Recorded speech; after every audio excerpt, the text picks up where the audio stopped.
Hey guys, প্ৰথমে আপোনাক welcome কৰিছো জব এলাৰ্টছ কি ইউটিউব চেনেলত আৰু মই আজি আপোনাক প্ৰভাইড কৰিম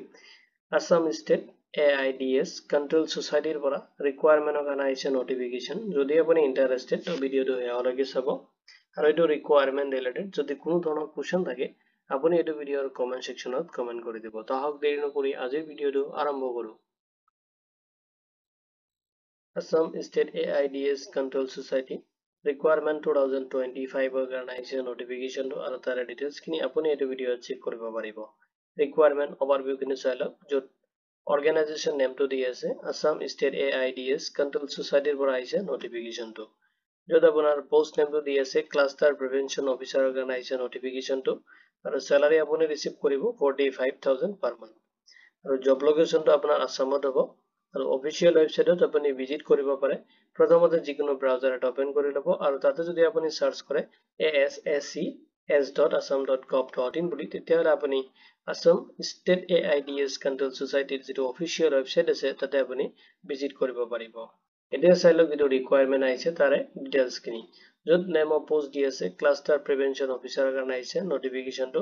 য'ত আপোনাৰ নাম্বাৰ অফ পোষ্ট আছে 5 পোষ্টৰ কাৰণে আপুনি এপ্লাই কৰিব পাৰিব monthly আপুনি remuneration পাব 45,000 যেটো আপোনাৰ ফিক্স আপুনি salary ৰিচিভ কৰিব পোষ্টত এপ্লাই কৰোতে আপুনি এডুকেশনাল কোৱালিফিকেশন খিনি ফলো কৰিব লাগিব যত আপোনাৰ বিচাৰ আছে আপুনি যদি master degree in social science public health management or related ফিল্ডৰ পৰা যদি আপুনি কোনো ধৰণৰ কোৰ্স কমপ্লিট কৰিছে তেতিয়া পোষ্টৰ কাৰণে আপুনি এলিজিবল হ'ব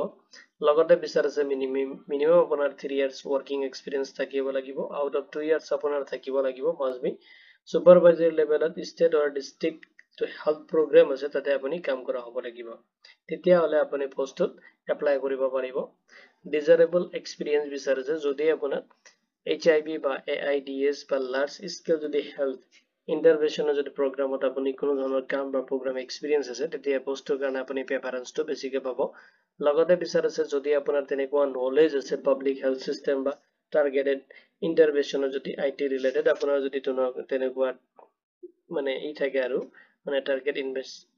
ইন্টাৰভেনশনত যদি আপোনাৰ তেনেকুৱা নলেজ থাকে তেতিয়া পোষ্টৰ কাৰণে আপুনি প্ৰেফাৰেন্সটো বেছিকৈ পাব লগতে আপোনাৰ এক্সিলেন্ট কমিউনিকেশন স্কিল থাকিব লাগিব ইংলিছ লগতে আপোনাৰ যেটো লোকেল ল্যাঙ্গুৱেজ হয় তাতে লগত আপোনাৰ কম্পিউটাৰ প্ৰফিচিয়েন্সি থাকিব লাগিব MS Office internet and mailing যেটো সিস্টেম তাৰ নলেজ আপোনাৰ থাকিব লাগিব উইলিংনেছ থাকিব আপোনাৰ ট্ৰেভেলিংৰ কাৰণে যেটো এটা ঠাইৰ পৰা আন ঠাইলৈকে আপুনি ট্ৰেভেল কৰিব লাগিব তাৰ কাৰণে আপুনি উইলিংনেছ থাকিব লাগিব এতিয়া চাইলক পোষ্টত এপ্লাই কৰোতে আপুনি ফলো কৰিব লাগিব এজ লিমিট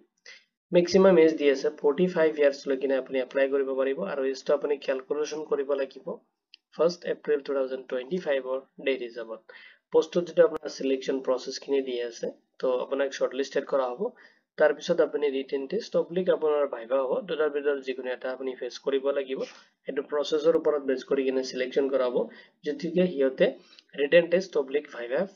দিয়া আছে সিলেকশন প্ৰসেসত আৰু সিলেকশন হোৱাৰ পিছত আপোনাৰ এলিজিবিলিটি ক্ৰাইটেৰিয়া খিনি পাৰফৰমেন্সৰ ওপৰত বেস কৰি কিনে আপোনাৰ যেটো এলিজিবিলিটি আছে সেইখিনি ফুলফিল কৰাৰ পিছত আপোনাক ডকুমেন্টস ভেৰিফিকেশন কৰা হ'ব এতিয়া চাওক এপ্লাই কৰোতে আপুনি কি ডকুমেন্টস ৰেডি কৰিব লাগিব তো আপোনাৰ ডকুমেন্টস ৰেডি কৰিবলৈ অৰিজিনাল যেটো সেলফ এটেস্টেড কপি আপোনাৰ যেটো মাৰ্কশিট আছে সাৰ্টিফিকেট আছে এইখিনি আপুনি লগত এটাচ কৰিব লগতে আপোনাৰ যেটো working experience certificate age proof ID proof passport size photograph লগতে কম্পিউটাৰ যদি তেনেকুৱা নলেজ আছে সেইখিনি আপুনি ডকুমেন্টস খিনি ৰেডি কৰি লব এতিয়া চাইলক কেনেকৈ আপুনি এপ্লাই কৰিব তো যদি আপুনি ইন্টাৰেস্টেড তো এটো অফিচিয়েল নোটিফিকেশন আছে তাতে এটা QR কোড এটা প্ৰভাইড কৰি দিছে তাতে স্ক্যান কৰিলে আপুনি এপ্লাই লিংক এটা পাই যাব যেটো জি ফৰ্ম লিংক হয় তাতে এইটো ফৰ্ম আপুনি সাবমিট কৰিব লাগিব যদি আপুনি ইন্টাৰেস্টেড হয় তো এইটো লিংক মই এইটো ভিডিওৰ ডেসক্ৰিপচনত প্ৰভাইড কৰি দিম আপুনি তাতে ক্লিক কৰি কিনে তাৰ পৰা ডাইৰেক্টলি আপুনি এপ্লাই কৰিব পাৰিব আৰু যদি আপুনি বিচাৰে যে এপ্লিকেশন ফৰ্ম হয় এটা আপুনি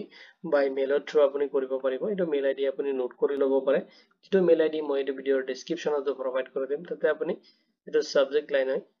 তাতে আপুনি application for the post of যেটো ক্লাষ্টাৰ প্ৰিভেনচন অফিচাৰ আছে এটো দি কিনে আপোনাৰ এপ্লিকেশনটো আপুনি তাতে সাবমিট কৰিব পাৰিব যদি কোনো ধৰণৰ ইনকাৰেক্ট বা তেনেকুৱা এপ্লিকেশন ৰিটাৰ্ন হৈ যায় তেতিয়াহলে আপোনাৰ যেটো শৰ্টলিস্টেড কৰা হ'ব আপোনাৰ এপ্লিকেশনটো কিন্তু ৰিজেক্ট কৰা হ'ব ঠিক আছে তো এপ্লাইৰ যেটো লাষ্ট ডেট আছে তাৰ আগতে আপুনি এপ্লাই কৰিব লাগিব important dates খিনি চাই লওক যদি এপ্লিকেশন অলৰেডি ষ্টাৰ্ট হৈছে আপুনি এপ্লাই কৰিব পাৰিব এইটো ভিডিওৰ ডেসক্ৰিপচনত দিয়া লিংকত ক্লিক কৰি কিনে এপ্লাই কৰি দিব আৰু এপ্লাই যেটো লাষ্ট ডেট দি আছে 31 অক্টোবৰ 2025 লৈ কিনে আপুনি লাষ্ট এপ্লাই কৰিব পাৰিব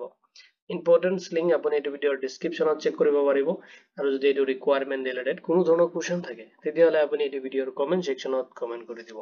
ভিডিওটো চোৱাৰ বাবে ধন্যবাদ দি কিনে মই আজিৰ ভিডিও ইমানতে সামৰিছো